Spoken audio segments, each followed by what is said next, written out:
Hi, so welcome to this faceless video. I sort of just decided that I did not want to talk in front of the camera today, uh, but I still wanted to talk about stuff, and specifically about the books that I read and ranked for the final round of Booktube Prize 2021 fiction category. And strictly speaking, I actually only read one book for this round because I've already read the other five books in previous rounds. So I read for the octofinals, semifinals, and also, of course, the final round. I read, for this final round, I read Maggie O'Farrell's Hamnet. And I have already read The Vanishing Half and My Dark Vanessa in my octofinal round. I read Shuggie Bain, The Death of Vivek OG, and also The Prettiest Star in the semifinals round. And I just want to say that it was really exciting. It was really fun ranking all of these books. But most of all, it was really fun to be able to have read these books. Partly because of this really tiny FOMO that I have. Yeah. I just gotta say it's not that a lot, but it's there. And I was able to read some books that are so beloved by the bookish community, online bookish community.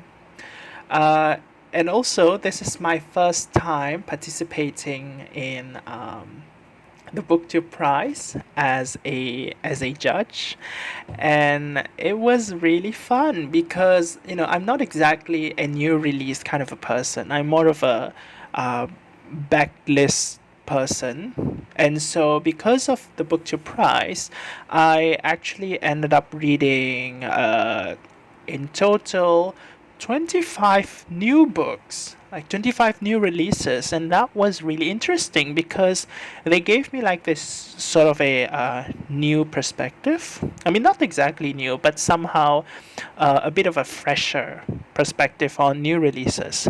I mean, I still think that new releases can disappoint you, as some of the books that I've read in previous rounds have demonstrated they did kind of disappoint me. But I've also discovered some really wonderful, like awesome gems that unfortunately did not make it to the final round, but they make it to the final round of my heart because they were just so awesome. And I'm talking about books like the ones that I read in octofinals. I really love Parakeet by Marie-Helene Bertino, which I ranked at number one. And I also loved very much Michelle Gallen's Big Girl Small Town, which I ranked at number two. Those books were incredible. And if I have never read, I have never heard of those books prior to the Booktube Prize. So that's why I think that this whole experience was awesome. And so in the semifinals, I had the opportunity to read Charles Yu's Interior Chinatown, and that was incredible as well. I ranked that at number two that round. So, yep, really awesome stuff that I've discovered. And without further ado, let me just continue with my ranking this round, final round. So I'm gonna start with the books that I placed at the bottom of my list at number six. And well, I hope I don't get a lot of hate from this. But at number six, I placed Shuggie Bain's, not Shuggie Bain's Douglas Stewart, Douglas Stewart's Shuggie Bain. Um, First of all, okay, let me just say that I think that this book is quite nicely written. There is nothing bad about it. Objectively speaking, I do think that it has its own character. Like the writing has its own personality. I like the use of vernacular in this. The incorporation of the accent. Shuggie Bain is actually, it's a really beloved book, but I think it simply did not work for me. And it's not a book that I would say, that I would consider as bad, because sometimes I do call certain books bad because they are kind of badly written. But I think that this book has wonderful penmanship, and unfortunately it was just not for me. So basically this book is about this boy who grew up in the 80s in Glasgow. His name is Hugh Shuggie Bain, and basically his life is kind of he has this like really poor life. He grows up with his mainly with his mom, who is an alcoholic. She is a raging alcoholic. She depends a lot on alcohol, and drinking, and basically addiction is a big part in her story, and by extension Shuggie's story also. So Shuggie is actually someone who later, as he grows up, uh, uh, a gay teenager. So he grows up under this sort of a turbulent, but at the same time loving. It's complicated, but also kind of loving environment with his mom. But everything is just sort of difficult because his mom is someone who depends a lot on alcohol. What I like about this book is, basically what I mentioned earlier. I think the writing is really good. The way that the writing really shows you how gritty and how difficult the life is for the characters in this book.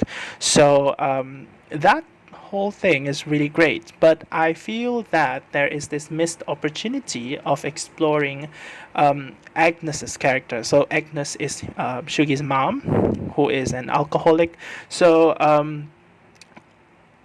I feel that, since Agnes is a character that deals with addiction, because this book is written in this third person point of view, I constantly feel that, when reading this book, I feel like I am a bystander who just sort of stands there and watches everything the characters do. And whenever Agnes is struggling with her addiction with alcohol, I don't feel like I'm really connecting with her. I feel like just another person in the room watching her do all of those wrong decisions when she is drunk, or when she's looking to find ways to be drunk. And I feel like it's really missed opportunity to dive deeper into Agnes's head, because I feel like Agnes is probably the most compelling character in this book. Some reviewers would actually call that, this book not only focuses a lot on Shuggie, it focuses like so much on Agnes as well. I think that's a good thing, because Agnes is an interesting character, but I feel that it could probably have been more intimate, I think, because I feel that I can't connect with the characters, especially Agnes. So yeah, again, I just kind of want to reiterate, it's not a bad book, just not exactly for me. Definitely recommend this to anyone who is interested in this sort of a sad, gritty story of a family that is sort of loving, but at the same time is dealing with so many different difficult things like poverty and also substance abuse. So this is an interesting book, but I just gotta put it at number 6. So moving on to number 5, I have The Vanishing Half by Bennett.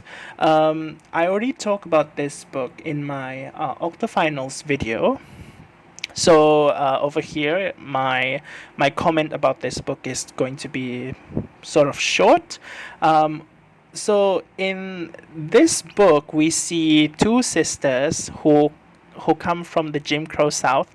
The story, I think, takes place sometime in the mid 20th century, and we have two sisters, twin sisters. They are from a black family, but they have light skin. And so, because they think that their small hometown is so stifling and kind of boring and not interesting, they decide to escape from their home and go to the city, where there each of the sisters sort of makes a decision that kind of makes them, that kind of separates them for life. So one sister decides to take advantage of her lighter skin and to live a life passing as a white woman. And she later marries a white man and lives a fairly wealthy life. Meanwhile, another sister decides to sort of go back to her roots, go back to her hometown, and live as a black woman. And this story sort of explores the idea of racial identity, or I would say identity as a whole, because later there will be an element in this book that also serves to, I would say, explores the idea of identity, but not from a racial point of view.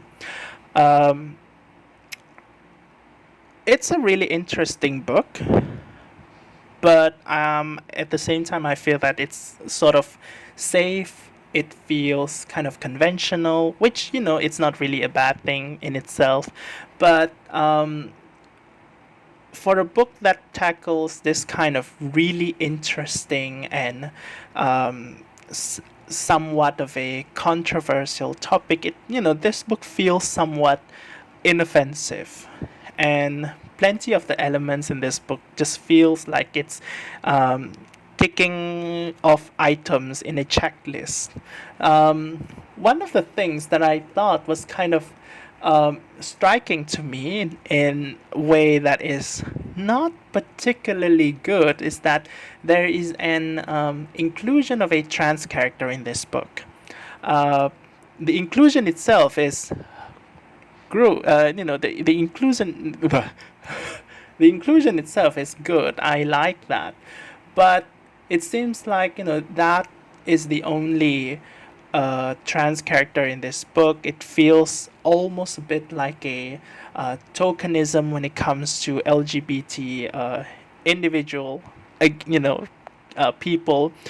Again, it does not overtly feel that way, just sort of feel that way, some kind of a vibe to me.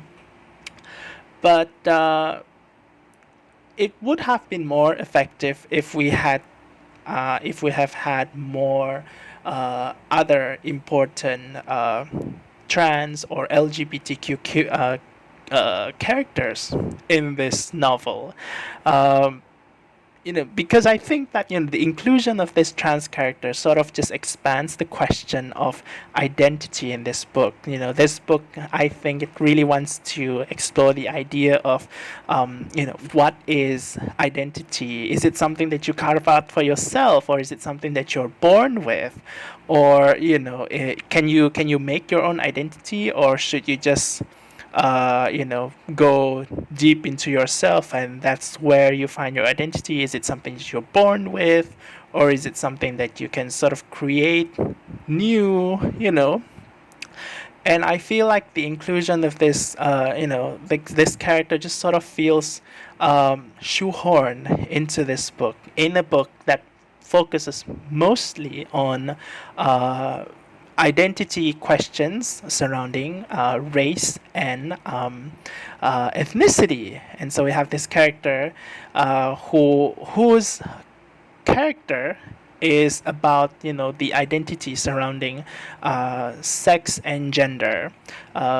So it's it's okay, but I just feel like it doesn't feel really organic to me. The inclusion of this character, it feels distracting.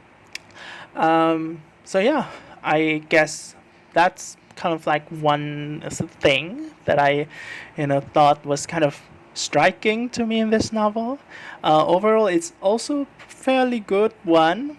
I would say it's quite hype, but again, I would recommend it if you are interested in this kind of a story. Next is number 4. I place My Dark Vanessa. So, My Dark Vanessa by Kate Elizabeth Russell.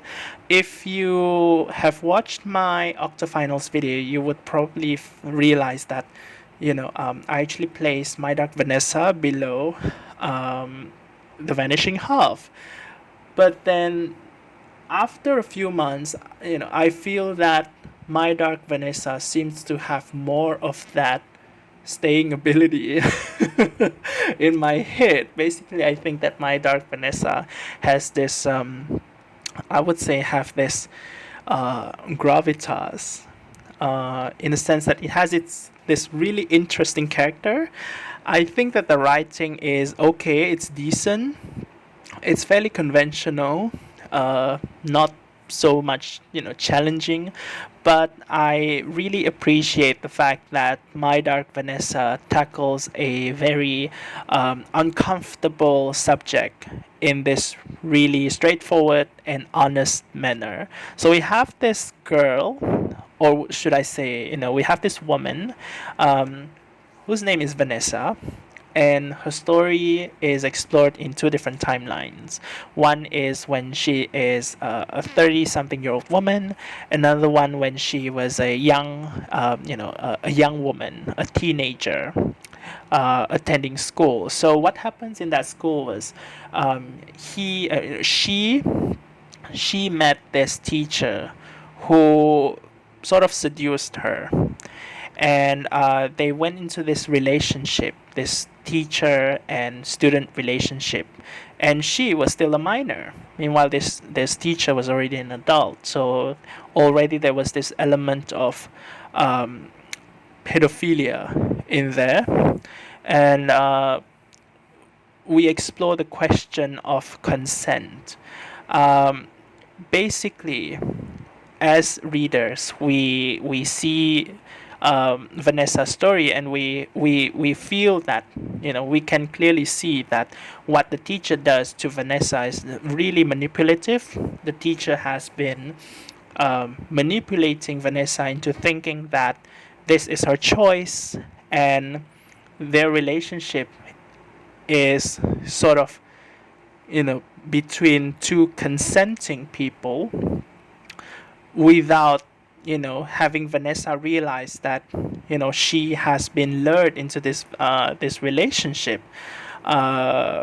through means of through manipulative means, and gaslighting is involved, plenty of them in fact.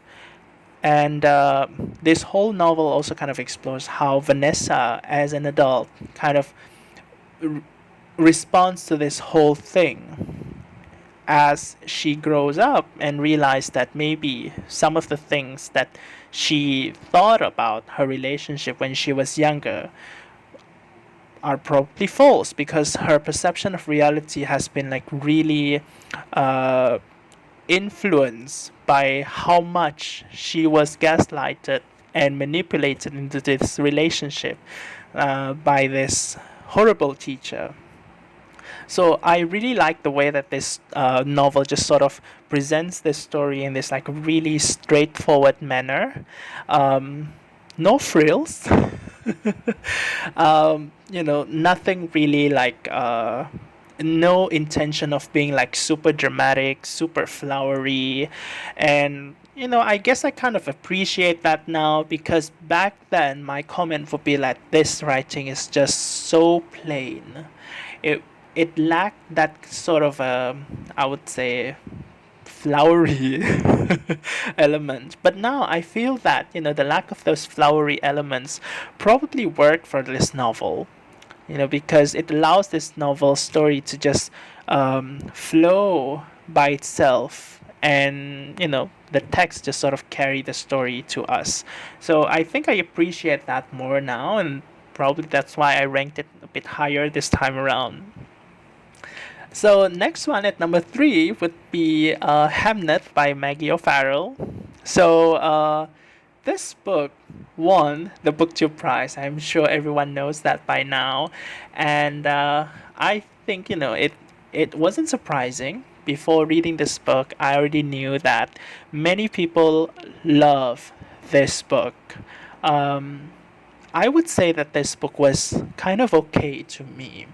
Um, I think that the writing is quite nice. I think that all of the books in this list have nice writings, have great writings, in fact. But I would say that the story, it just didn't feel really powerful to me.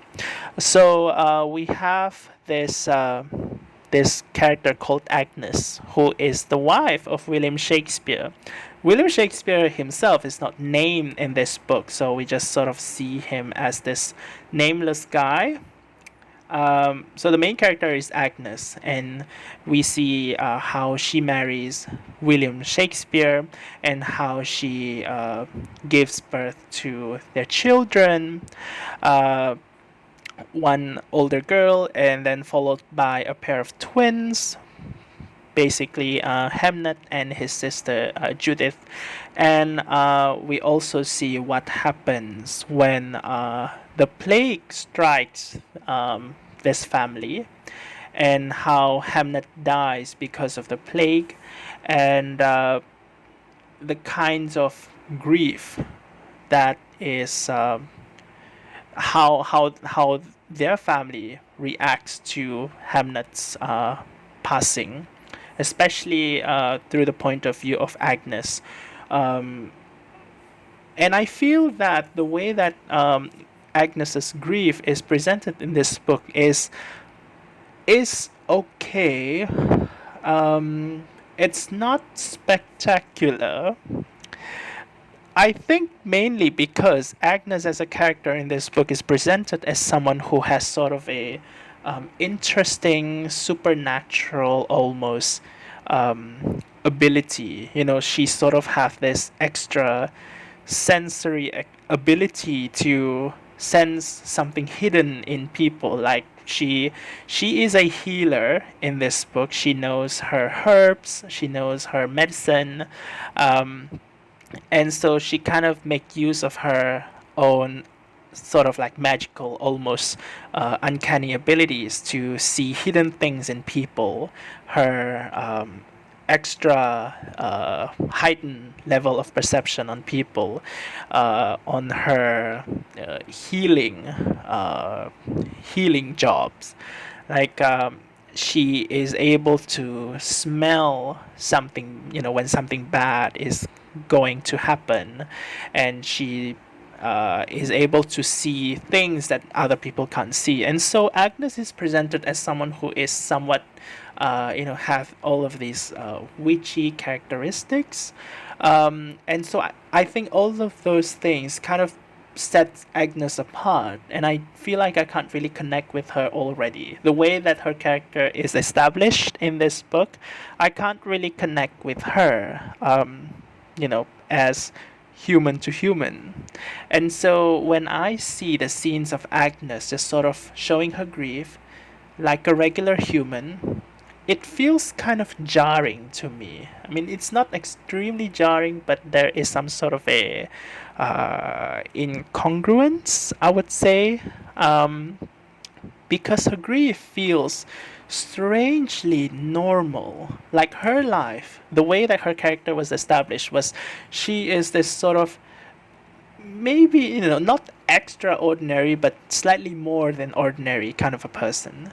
But her grief just feels so ordinary. And it feels kind of anticlimactic towards the end. Uh, but I do like the ending. The ending, the scene in which I wouldn't say what scene that is, but it involves Agnes outside of her house. I like that ending. Um, Basically, it also involves Agnes kind of discovering something new about some stuff. Okay, not gonna spoil anything, but in her grief, Agnes has also been entertaining uh, some kind of thoughts about her family member, about her husband, and towards the end of this book, she sort of realizes that, you know, there is probably something that is not so true about what she thinks. So, things may not seem as they are. I kind of like that scene. Yeah, it's pretty nice. So I do love the ending. But overall, I feel that this book is it's kind of okay. Again, I think it's nicely written. I would definitely recommend this to everyone. So moving on to my top two. At number two, I place The Death of Vivek OG by Akwaeke Emezi. I read this book in the semifinals and I placed it at number three on my list. I love this book. It's wonderful. Uh, it has that sort of a signature perverseness element that Akwaeke Emezi would kind of injects into her writing. That element is like plentiful in freshwater. But in this book, there's a bit of it. What's different between this book and Freshwater is that this book feels much more casual. It does not feel extremely fantastical. It does not feel like it's metafictional. It feels like a regular, straightforward domestic fiction. And I think the main thing I love most about this book is how it explores loss and also regret, how it combines those two together and it just sort of serves those things to us in a combo and it's like really effective way. And when I was reading it, it was really powerful. That scene involving the mom at the end at the graveyard, oh, that was wonderful. I loved it. Not gonna talk about that scene, what it is, what they do, but that is just wonderful. I love it, love it. So, what this book is about, we have Vivek OG, who at the start of this book is already dead. And so his dead, uh, you know, I would, let me just kind of fix the pronoun. So we have Vivek OG, and I'm gonna use they. So we have their body being placed at the front step of their house, and their mom just sort of discovered their body there, a dead body, and of course the mom just breaks down, like she just she's just devastated. The parents, the father is also devastated. Everyone is just sad. And so this story sets to explore what exactly happens, to Vivek OG. Um, how did Vivek OG die in this novel? And the most important question is, who is Vivek OG? Because by the time Vivek OG dies, by the time the parents discover Vivek OG's body, uh, the at the doorstep, the parents actually don't exactly know who Vivek OG was. And we later find out that Vivek OG, while they have been alive, they've been having some things that they've been hiding from their parents. They've been dealing with some undisclosed mental health issues, and they have been also experiencing some kind of um, sort of different from how the community uh, would accept, the gender expression, you know, and those two things are hidden from the parents when Vivek Oji was alive. And by the time the reveal happens at the end, I thought it was just so powerfully made. I was, just so powerfully written. Gosh, this book was wonderful. I would definitely recommend this to everyone because it is just so gorgeous. Okay, so that's my book, at number 2. Not my book. um, Emezi's book. Amazing stuff. So moving on to number 1, of course, it's The Prettiest Star by Carter Sickels. Um, this is also, of course, an amazing book. So what happens in this book? The story takes place in the 1980s, and Brian just returns from New York, and he has been diagnosed with AIDS. And at that time, basically having AIDS means very likely that the person was going to die. And Brian actually, when he returns to his home, some located in a small town somewhere in America, he his decision to return is because he wants to return to his family, knowing that he's most likely going to die. But his family is not particularly supportive of him being gay. And on top of that, that small town where his family lives is not particularly gay friendly as well. They are not only not gay friendly, but they are also very ignorant when it comes to AIDS. And so everyone was just sort of scared when the knowledge about Brian's sexual identity and also his medical condition is revealed to the rest of the town. And the family sort of have to face ostracization, not only from the neighbors and other members of the community, but also from their extended relatives. So this is a very heartbreaking book.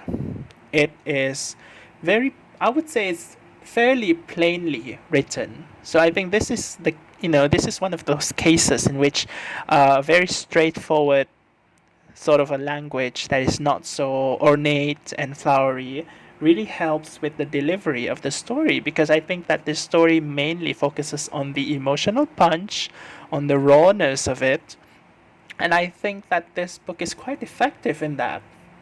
And also, I would say one of the characters in this book is really awesome. Like Grandma Letty, she sort of just inducted herself into Sluggish Reader's Hall of Awesome Characters.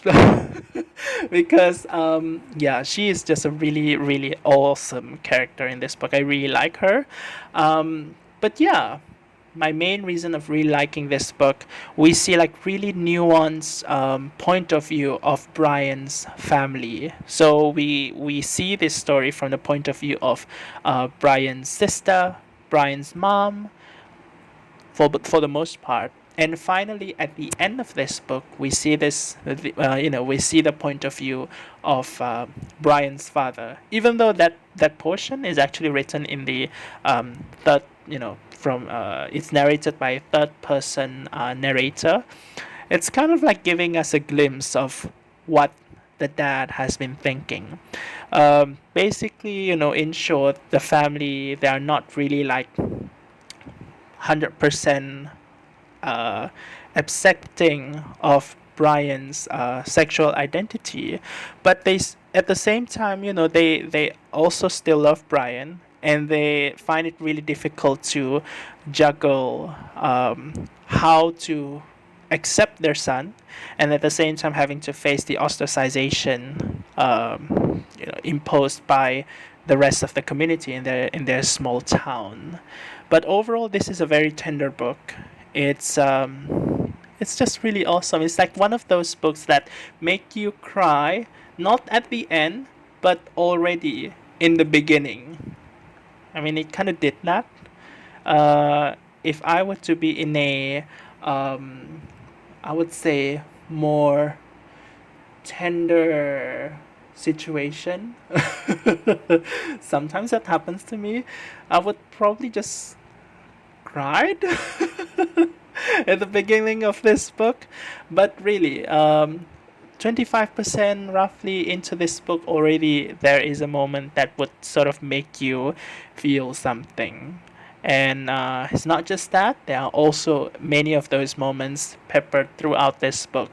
This book is just, I think to me, is just the best book that I've read in this list, and definitely highly recommend to everyone out there. So with that, I conclude my list. I'm not sure how long this video is already. I think it's more than half an hour. But yeah, I absolutely enjoyed talking about all of these books, and I hope you enjoyed this video as well. And yeah, with that, I end this video, and I'll see you again in a different one. So until then, take care. Thanks for watching, or thanks for listening. Bye bye.